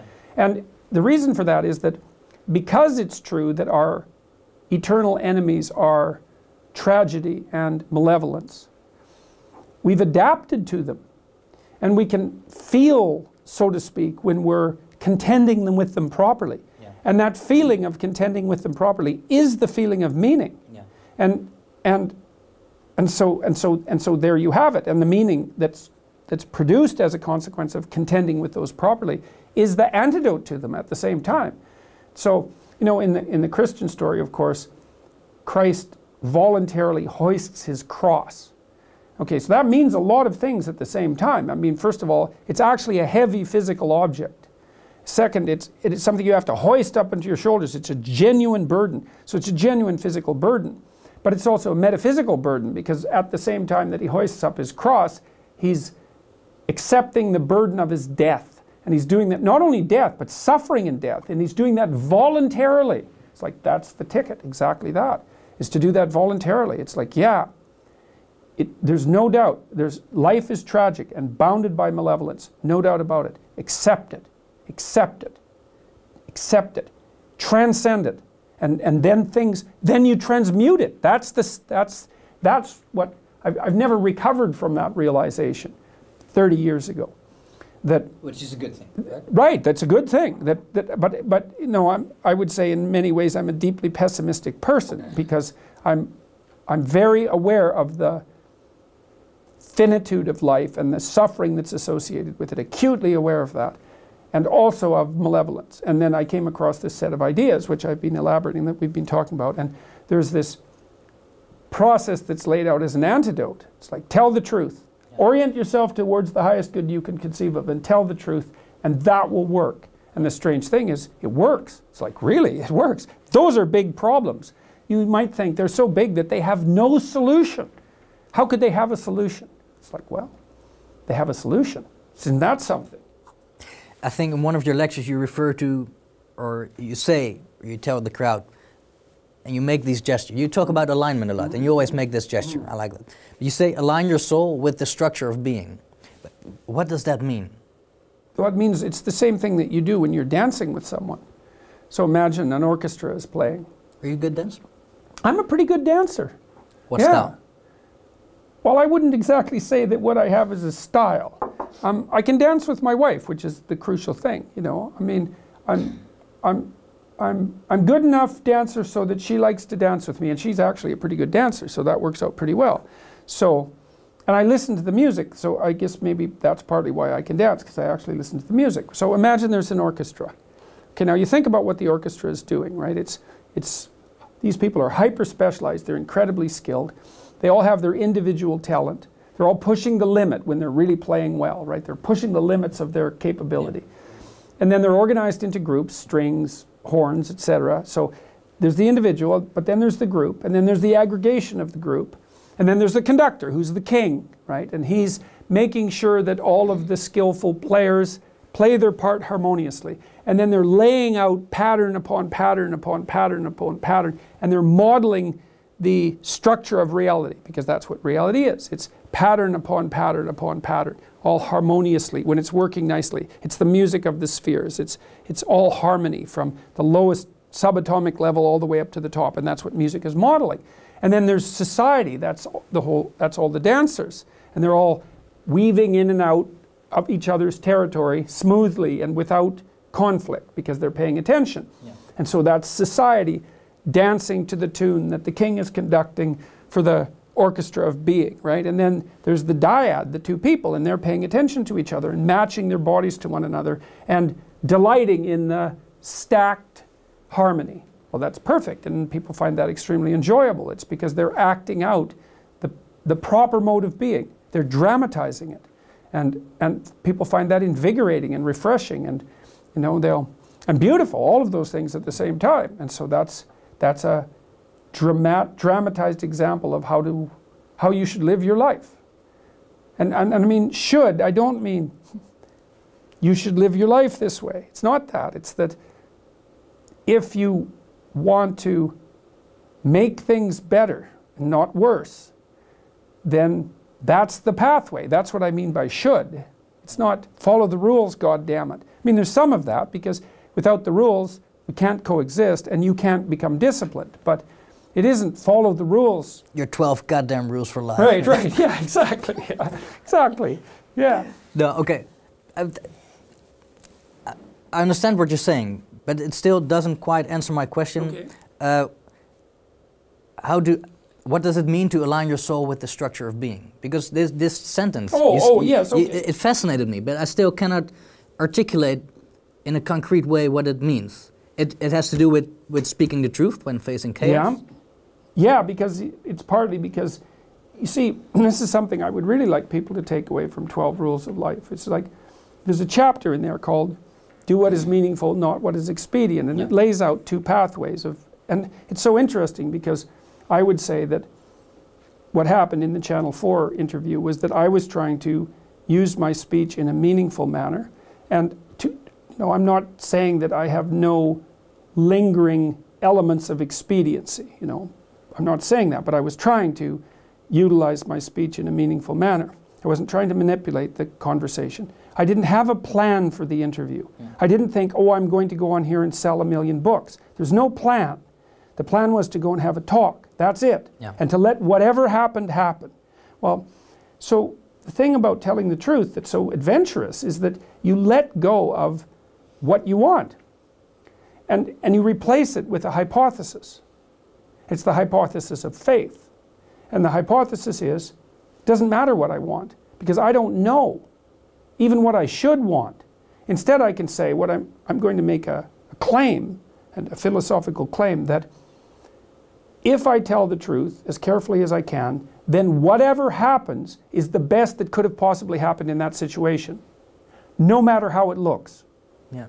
Right, right. And that's profound. well, but it's adventurous. That's the thing that's so fun about it. And I think this is also why it's not merely you should bow down to the rules, because that's sort of a slave mentality in some sense, right? And I mean, you have to be a slave to things. You have to be disciplined. So I'm not denying the utility of following the rules, but telling the truth is much more dynamic than that, because you don't know what's going to happen. Yeah. And you don't care. Or maybe to put it more precisely, as I said, you assume that whatever happens is the right thing. Yeah. And then it was so exciting to me last year when I was doing the biblical lectures to understand finally that the link between the idea of God employing the logos to create habitable order and saying that it was good. I said, oh, okay, so that's the deepest reflection of that idea. The idea is that the being that you speak forth from potential with truth is good. Yeah. It's like that might be true. Yeah. Well, Jesus, just think what it would be like if that was true. Yeah. It's the key. It's like, well, how do you set things right? Tell the truth. I've actually come to think during the past 2 years that if you honestly speak the truth, it makes you, and well, not indestructible, but it does kind of make your soul indestructible. And I think the archetypes are referred to, you know, Maximus, Hector, Leonidas, all men who spoke the truth. They were all defeated in the end, but their soul was not broken when they were defeated. Socrates is the best example of that, because we know, the thing about Socrates that's so cool is that, many things, is that, you know, there's arguments about the historical reality of Christ, and there's arguments about the historical reality of the Buddha and Muhammad as well. There's no arguments about the historical reality of Socrates. He lived, and we have 2 transcripts of his trial from 2 different people. Yeah. And they basically, and I outlined this again in the same chapter about doing what is meaningful and not what is expedient. You know, when Socrates, when he was accused of corrupting the youth of Athens, there was a game that was going on. It was a political game. And Socrates was a gadfly, right? He bothered people because he kept asking them questions, you know. He wanted to know the answers. He'd ask them questions, and then the people he was questioning would find out that they didn't know the answers, and that was very disturbing to them, you know. And so they all got together. Athens was a small city by our standards, only 25,000 people. Everyone knew everyone, like seriously, right? And all the local aristocracy got together and said, God, you know, we're sick of this guy. Why don't we tell him we're going to put him on trial and sort of hint that he should get the hell out of town? That was the game. Yeah. So that, you know, they announced the trial, and everyone knew it was going to be a fixed outcome. But the idea was, well, we'll announce it 6 months ahead of time, and he can have a colloquy with his friends and get out of town, and then we'll be rid of him, and that'll be the end of that. Well, and Socrates knew that this was the game, and so did his friends. And they all got together and said, well, you know, we got to get you out of town. And Socrates was thinking, yeah, that's probably a good idea, because, like, I don't want to be dead. And then he went off and had a little consultation with his conscience, his daemon, he called it. I think you actually pronounce it demon, but it means conscience for our purposes. And he went and had a conference with it, a little, you know, and he was thinking internally, consulting his conscience, and it said, don't run away. And he thought, well, really? What do you mean don't run away? Like, these people want to kill me. They're going to kill me. What do you mean don't run away? And his conscience said, don't run away. Don't run away. That's how it is. You're not to run away. And Socrates came back and told his friends, okay, I went and talked to my conscience, and he said, you know, the one thing that makes me different from all other men is that when my conscience tells me not to do something, I stop. Like, it doesn't tell me what to do. It tells me what not to do, and then I don't do it, no matter what. That's what made me who I am. And he said, you know, the Delphic Oracle had said, for her part, he said at his trial that he was the wisest man, and she was very highly regarded, right? Whatever she was doing with her hallucinogenic tricks, she was the mouthpiece of the gods, and said that Socrates was the wisest man in Greece. And we still remember him. He didn't run. He didn't run. And then he thought, okay, well, if my conscience is correct, let's assume that for a minute. Weird as that is, because how could it be correct? But it's always been correct before. He said, well, look, and he said this at his trial, I'm old. I'm old. I've been renowned for my clarity of thought. I'm going to die not so long from now. And so now I have this opportunity to put my affairs in order and to say goodbye to everyone and to live the remainder of my life with integrity and to say what I have to say. And then at his trial, he just flips the table and he goes after the people who are prosecuting him. And you see why they want him dead. It's devastating. It's devastating. And so, you know, we know the story 2,000, 2,500 years later, 3,000 years later. And, well, and that's a reflection of exactly what you said, is that that part of the spirit doesn't die. Yeah. Now, what does that mean? I think it means that it dies when you corrupt yourself. Well, that's what Solzhenitsyn said in the Gulag Archipelago. You know, he said there's something worse than death. That's a good thing to know. Yeah. And that's the death of your soul. And that's whether the soul is immortal or not. It's a psychological idea. It's like there are conditions under which it would be better not to live. Well, that's the cry for freedom, I would say. You know? So, because life without truth is hell. Yeah. That's the right way of looking at it. Yeah. Strong stuff. That's for sure. Well, you need strong stuff. Yeah, I know. Life is hard. I know. And because life is hard, we're going to the fourth point, okay, which might make it a little less hard. It's from your biblical series. I think this is from Noah, yeah, the flood myth. Make the right sacrifices to walk with God. Yeah. And within this conception, the concept of God is a judgmental father, which is an articulation of our discovery of being able to bargain with the future. Yeah, right. What does it mean to make the right sacrifices when bargaining with the future? It means that as you, let's say you conceptualize what you're pursuing as good, and you asked a bit about putting things in alignment, and I would say, okay, well, here's a technical description of what's good. It's what's good for you now, in a way that's good for you tomorrow and next week and next month and next year, so it can be iterated, right? Yeah. So you can't do impulsive things, because the problem with doing impulsive things is they're really good right now, but you're dead tomorrow. That's not a good solution. And if it's impulsive now and you're dead in a year, that's also not a good solution. So you're bounded by the necessity of preserving yourself across time. But that's not the only boundary, because it has to be good for you, but it also has to be good for the people around you in ever-widening concentric circles. And that's not much different from it being good for your future self. So it's a very constrained set of procedures.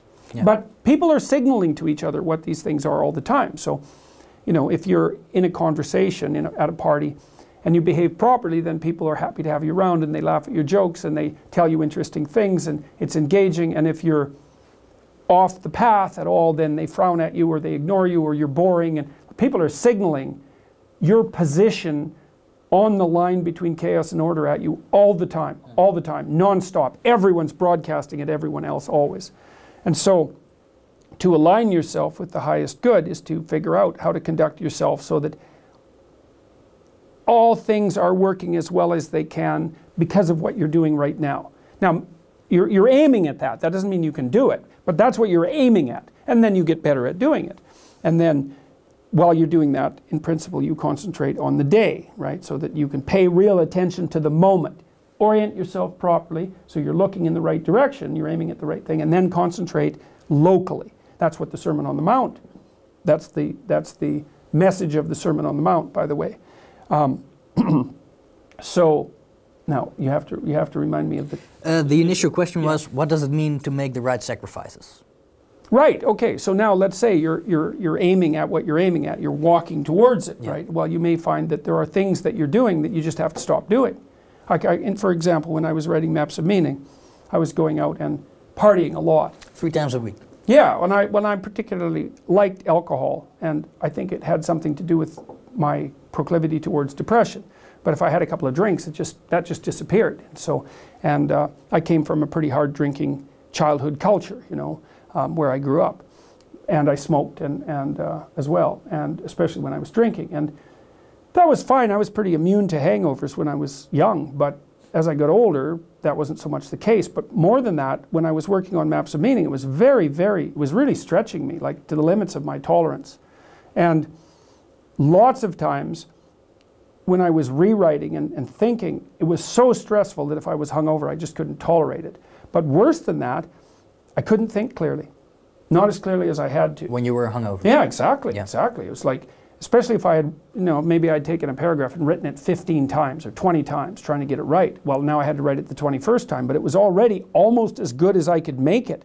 And so if I wasn't in tip-top shape when I was looking at it, and I edited it, I'd make it worse. So I had to make a choice. It was like, well, you want to make this better, or do you want to keep going out 3 times a week? Because you can't do both. It's like, okay, well, enough of that. So I stopped doing that.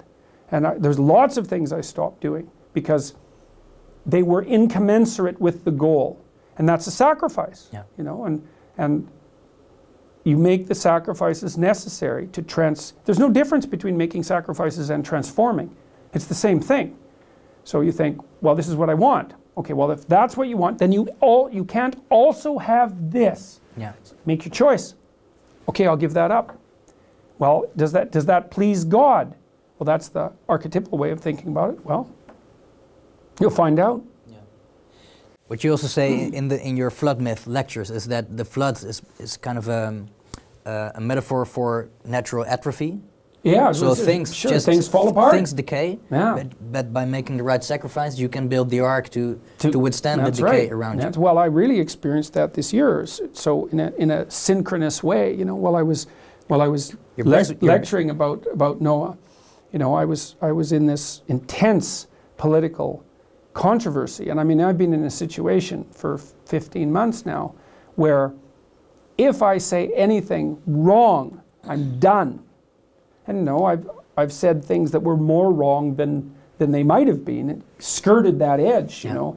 So I've been hyper vigilant about what I've been saying and what I've been doing for this extended period of time, with real catastrophe lurking as a consequence of making an error. Well, luckily, during that time, especially when it was really intense at the beginning, it's not so threatening now as it was, even though it's still very strange and intense.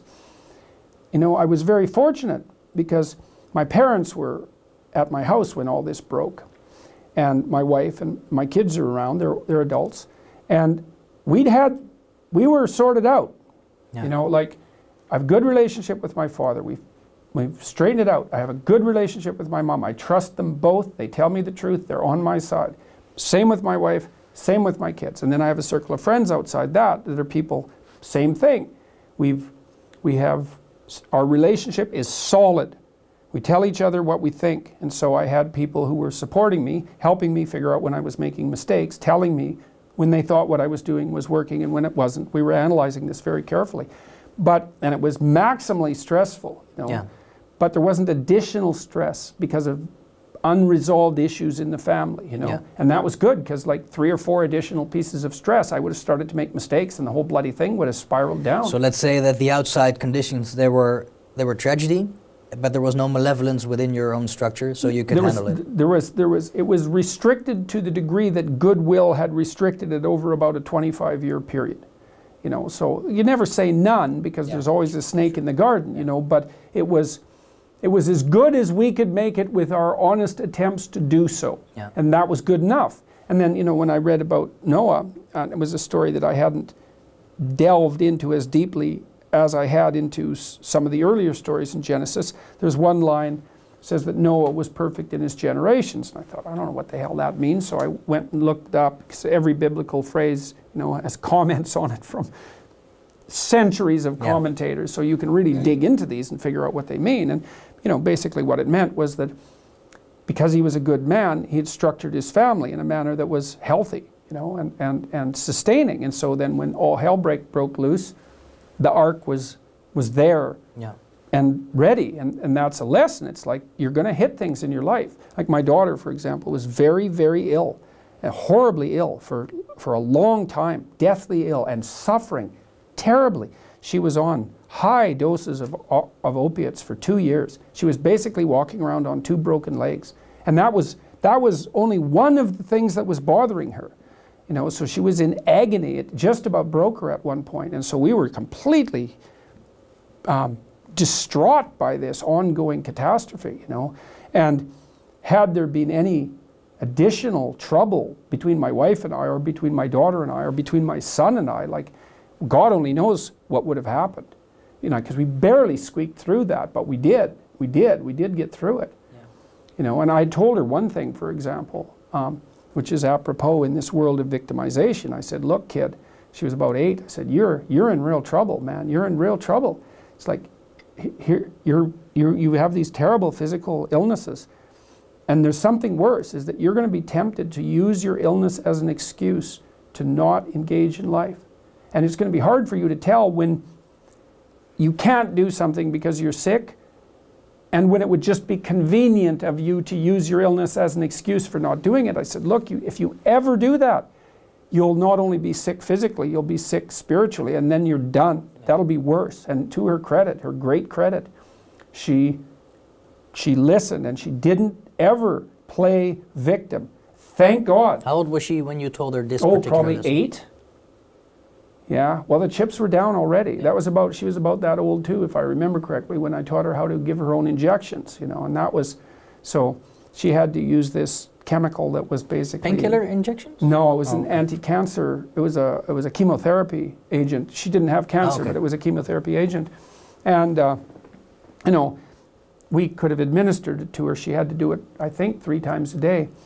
And, you know, part of our theory was, well, we want to give her as much control over her fate as possible, you know, and so when she was about 8, I sat her down. She was pretty motivated by money. She's an evil little capitalist, and I sat her down. I said, look, kid, here's your needle.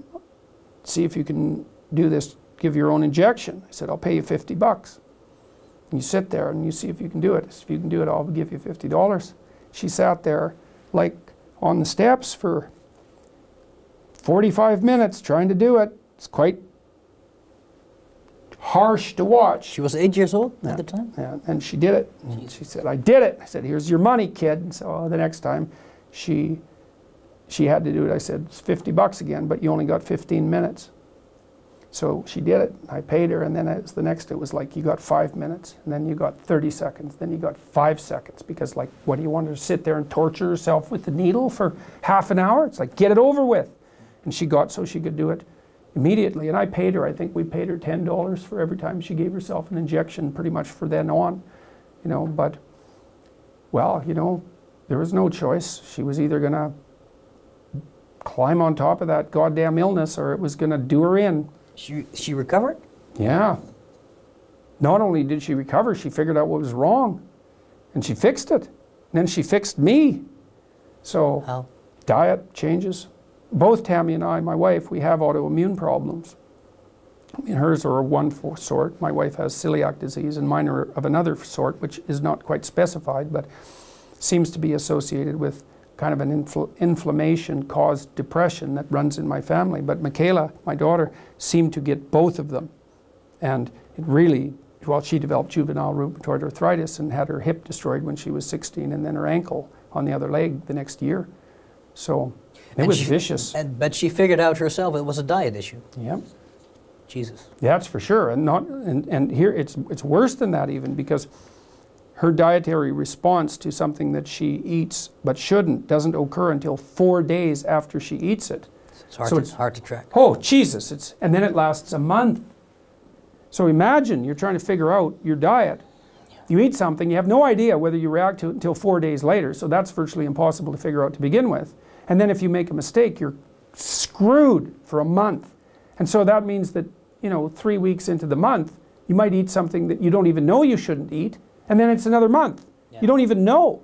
So it's a miracle she figured it out. It does sound miraculous for her to have articulated order into this chaotic mode.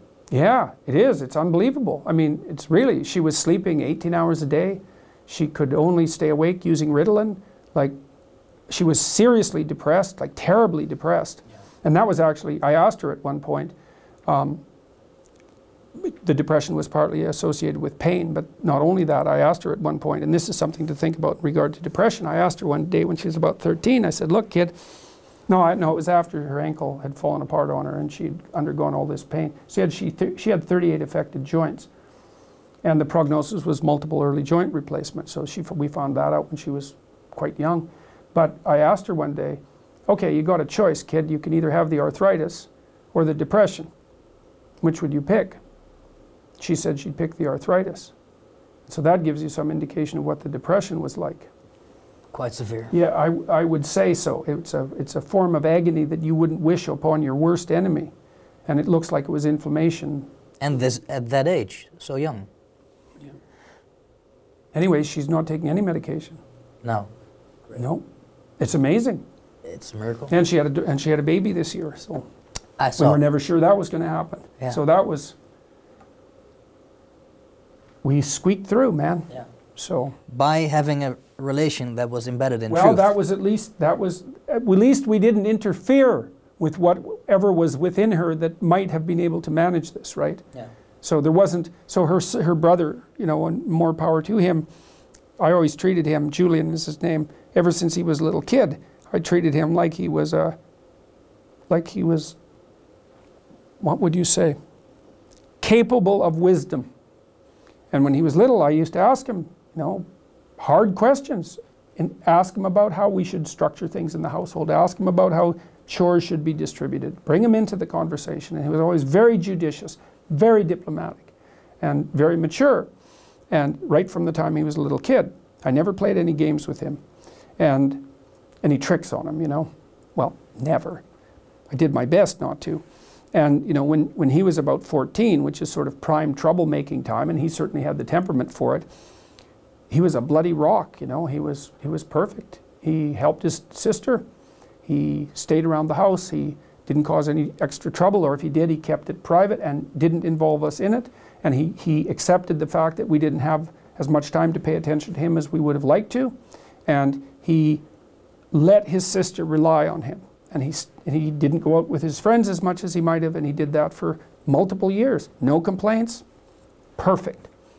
So, thank God for that. Yeah. Thank God indeed. We have one more point to address if you want. It's actually the fifth point. Mm-hmm. It says minimize your persona, cultivate your essence, and live in its closest possible proximity, referring to the essence. I think there's one lecture of you on existentialism and authenticity, and this is a theme throughout Maps of Meaning, especially the Pinocchio series. Could you elaborate on that? What is a persona? What is an essence? Persona is like a suit of, it's like a suit. I mean, a business suit. A business suit is the expression of a persona. So when you go into a bank and you see the teller and the teller's in a suit, you really interact with the suit in some sense. Yeah. Because you don't want to hear about the tragedy of the teller's life. It's not the time or place for that. And he doesn't want to hear about yours.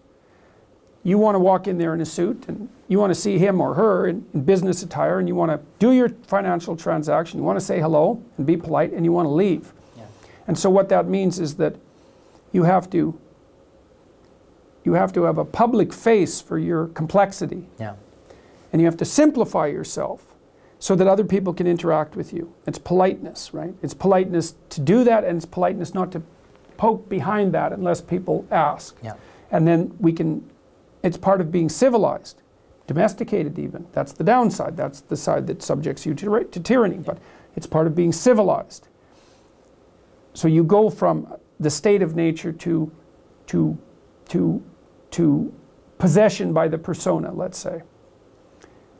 But that's not where it should stop, because then if you're only persona, that's not good, because you're too tightly associated with the state and the culture. There's nothing about you that's really individual. There's no, the spirit, your individual spirit hasn't been integrated into your personality. So you have to go beyond the persona. It doesn't mean you don't have to have one. God, you're no good at all if you don't have a persona. Who can stand being around you? You don't know how to behave. But if you only know how to behave, you're just a domesticated house cat or a lap dog. Yeah. You have to push beyond the persona, and that's what the integration of the shadow does from the Jungian perspective. It's like to pull that monster that's been edited out of you, to pull that back in and to allow that to reveal itself within your increasingly sophisticated way of being. And then you're not just a persona.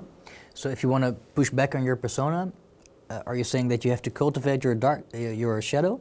Is that the premier path? Yeah, because the thing is, you can't escape from your persona unless you can say no. Like, here's an example from popular culture. In the Harry Potter series, Harry Potter's obviously the hero of the story, But he's touched by malevolence, right? The only reason he can stand up against evil is because there's some evil in him that he's incorporated, essentially. Well, and that's exactly right. And that the persona, if you're a persona, then you're an obedient citizen. But the problem with being an obedient citizen is that if the society tells you to march the Jews off to the death camp, for example, and you're obedient, then that's what you'll do. And it isn't like society is civilized and then all of a sudden you're performing some act of atrocity. That isn't how it works. It's like you're an obedient citizen and then you're asked to violate your conscience a little bit. Yeah. And you have to, because you don't have anything other than that persona. And that's obedience. And so a little more obedience is demanded and you say, okay, well, and then you're a little bent, like, because the society is becoming a little bent, and then you're a little weaker. Then you're asked to violate your conscience a little bit more, and you think, well, there's a little less of me, and the pressure's on a little more, and I could have said no before, but I didn't, so you say yes again. Then you say yes again, and then you have a society where 1/3 of the population is informing on the other 2/3. Yeah. It's hell. It's like, well, so how do you say no? Well, that's the shadow. It's like, and see, the reason that the video I did about Bill C-16 and its compelled speech provisions went viral was because I said no. I didn't say it casually. What I meant was, there isn't anything that you can do to me that I can imagine that will force me to utter the words that you want me to utter. Nothing. And I meant it. And when I made the video, I think people could actually tell that I meant it. And so I took this abstract problem and made it concrete. I said, no, that's not happening. And that's part of the incorporation of the shadow. But in this regard, the shadow is actually benevolent, not malevolent. Well, once it's incorporated. Yeah, well, that's the thing. Yeah. And I don't know what to make of that in its entirety, because it sort of means that it means something like, because one of the old metaphysical problems is, why would God allow evil into the world? I think, well, maybe God didn't allow evil into the world. Maybe God allowed the possibility of evil into the world. That's different. And maybe the world with the possibility of evil is actually a better world than the world without the possibility of evil. It's something like that, in that maybe a man is better when he's a dangerous man who's being good than he would be if he was just a good man who wasn't capable of being dangerous. And I believe that, because the best men that I've ever met are very dangerous men. Yeah. You don't mess with them.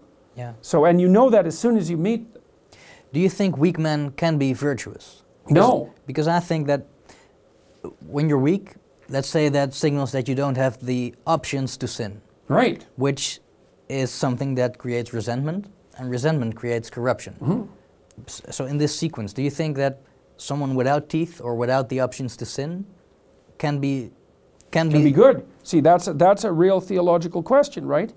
Because the question you're asking is, and this is tied up with the idea of free will and evil. Can a person who doesn't have the option to be evil be good? And I would say no. So maybe that's the reason that, metaphysically speaking, and I don't know where you are when you're speaking metaphysically exactly, but the question of why is there evil in the world is a constant question. It's like, it's possible that without the possibility of evil, there cannot be good. Good requires the possibility of evil. And maybe good is so good that the fact that it requires the possibility of evil is acceptable. Maybe it's even desirable. I mean, you kind of end up on the edge of your knowledge when talking about such things, but it seems to me to be right. Yeah. And it seems to be right in a lived sense, like I met Jocko Willink. He's a good example. I mean, Willink was the commander in Rama, I think, and you can say what you want about American military involvement. It has nothing to do with that, really, not at this level of analysis. He's a tough guy. I follow him on Twitter. Yeah, so He gets up every morning at 5:30, 4:30. He's a tough guy. He told me quite straightforwardly that he was one of those kids that as an adolescent could have gone either way, right? Yeah. He could have been a highly successful street criminal. Yeah, probably. Right, but probably. Well, you can see it. But he decided not to do that. And he's very, I would say he was a SEAL, right? Mm-hmm, that's right. And he's psychophysiologically intimidating. He's a big guy. Yeah. You can tell he knows how to use it, and you can tell he used it. Yeah. But as far as I can tell, he's a good person. And that's actually, all of that capacity for mayhem is part of what makes him a good person. Yeah. And people know that. That's why they're listening to him. Yeah. And like I said, the other people I've met the men I've met who are good men, they're all like that. They're all dangerous.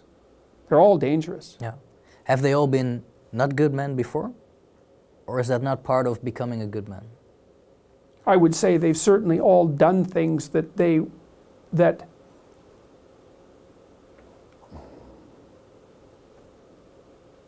well, you know, adolescents break rules, right? And healthy adolescents break rules. And so then the question is, well, how extreme does the rule breaking become?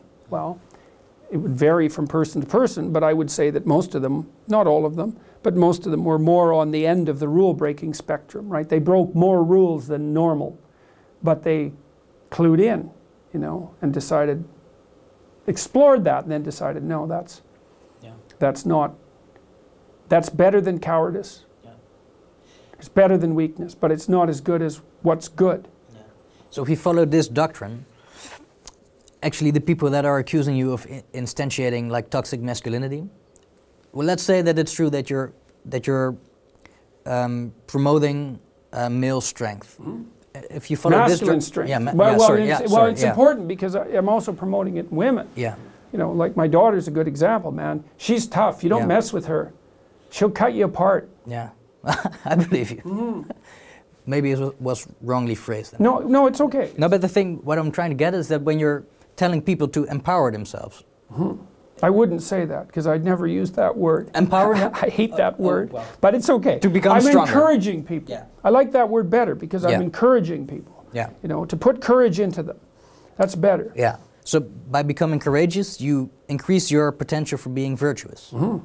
That's basically. Mm-hmm. Mm-hmm. Well, and I one of the most amazing things that I discovered this year, or stumbled upon, was I was puzzling over a line in the New Testament, which I've always been curious about because it never sat right with me. The meek shall inherit the earth. And so I was, as I said before, if you go online, Bible Hub, I think it's called, Bible Hub. It's really good for this because it contains a collection of commentaries, so you can look at a verse. And, right? You can look at a verse and other translations, multiple translations, and multiple commentators. So each verse is taken apart by many, many people. And I found out that the word meek either doesn't mean now what it meant when people first translated the text, or it was a mistranslation, either way. But because meek sounds like powerless and harmless, it's something like that, right? But what meek actually means, it's the derivation of a word, it's the translation of a word that meant something more like those who have swords and know how to use them but keep them sheathed. I thought, oh yes, that's exactly it. The world, those who have swords and know how to use them but choose to keep them sheathed will inherit the world. It's like, yes, exactly right, exactly right. Much different than the idea of quite meek. Different, quite different. I think this is a good point and a good note to close this off. I agree. Thank you very much. My pleasure. Nice talking with you. Same.